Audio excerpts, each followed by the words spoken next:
Hello, friend, and welcome to the first episode of 2015 of the internet's most exciting blog about building wealth and personal development and making wise choices in life, Ultimate Wealth TV. I'm your host, David Newby. Welcome. I'm the author of the books Why Didn't Anyone Teach Me This and Treasure Islands, and coming out this year in 2015, Beyond Billions, how you can make an impact that goes beyond billions using the wisdom of King Solomon in your endeavors that you personally partake in. I'm going to change things up in our format for this year, a little different than before. I want to start talking about things going on that cutting-edge thinkers, high-level achievers are discussing, proposing, and look at that through the filter of King Solomon's wisdom. I saw an article a week ago that was pretty interesting. Larry Page from Google said that he would rather give his billions to Elon Musk, who is the owner of Tesla Motors and SpaceX, and also helped start Solar City with solar panels. And he'd rather give his money to Elon Musk than to charity. And it raises a really important question. Who can make the biggest impact in the world, and how do you measure biggest improvement for people? A lot of charities are very focused on improving people's lives in a certain area, and a lot of the best cutting-edge businesses are also focused on solving big problems at a global scale and improving whole industries, making them more holistic, bringing new technology to those industries, bringing better services to clients. So I just think that that's a great question to think about. How do you measure the ROI or the impact of money that you're thinking of contributing, whether towards a charity or towards a business owner? Now, there are a few key things. King Solomon said that basically, if you are wise, then you're going to be a good steward, and the house of the wise is filled with rare and beautiful treasures.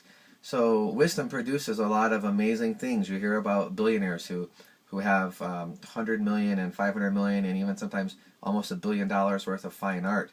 That definitely demonstrates that proverb that you can collect beautiful and the best things in the world when you create great value for others.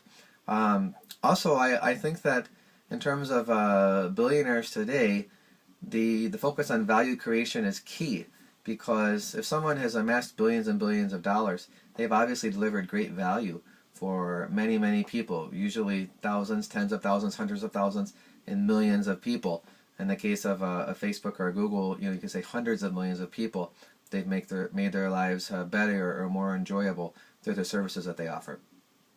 So I'd encourage you, think about impact a little differently. On one hand, Warren Buffett gave about $30 billion of his net worth to the Gates Foundation to have Bill Gates and his wife Melinda Gates administer his charitable dollars towards eradicating several diseases and helping in education.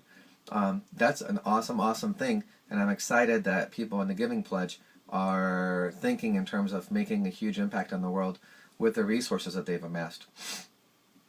The other way to look at it as well is, if you feel that a company is making a tremendous, tremendous positive impact in the world, maybe you could take part of your charitable dollars and almost donate them towards a business venture that is doing amazing things in the world, are going to make a huge positive impact in the industry, say revolutionize energy and make renewable energy cheaper for people. And sort of a different way of thinking of ROI. Usually most people think of giving to charity and investing in business, and they're in these two different worlds. I'd encourage you, start thinking about just ROI of impact ROI, whether it's investing in a charity, in a social development, or investing in a company that's also helping people socially. My favorite kind of charities are microfinance groups that really empower families and empower people to start businesses. That has a multiple-reaching, multi-layered ROI in terms of helping someone start a business, helping them feed themselves, not giving them a fish, teaching them how to fish. That helps their kids with education. It helps them develop better housing for themselves and better nutrition. So it impacts the family at multiple levels in the individual. The same way, if you're super passionate about a certain area of business, perhaps think of your giving towards a business without concern about ROI as a way to help that company impact things. And I guess if you are a billionaire, you could set up some kind of a certain company structure to help another fellow billionaire doing something really amazing do that at a higher level and make sure they have the resources necessary to make that bigger impact. If you're not a billionaire yet, maybe you just might, buy stock in a certain company you believe in what they're doing and not really necessarily worry about the ROI financially, but think more about the ROI to society and the world as a whole. So I encourage you, just think creatively. Don't think inside the box. Remember, the box is just a structure that someone created around certain rules that society has lived by. And sometimes, society comes up with better ways of doing things. So embrace your inner Larry Page, your inner King Solomon, and think creatively about the kind of impact you want to make and what is the wisest way to make that impact. Until I speak to you again, I encourage you seek wisdom, seek God's guidance in all things, and seek to make an amazing positive impact in your own life and in the life of those around you. God bless, and I'll speak to you next time. Bye for now.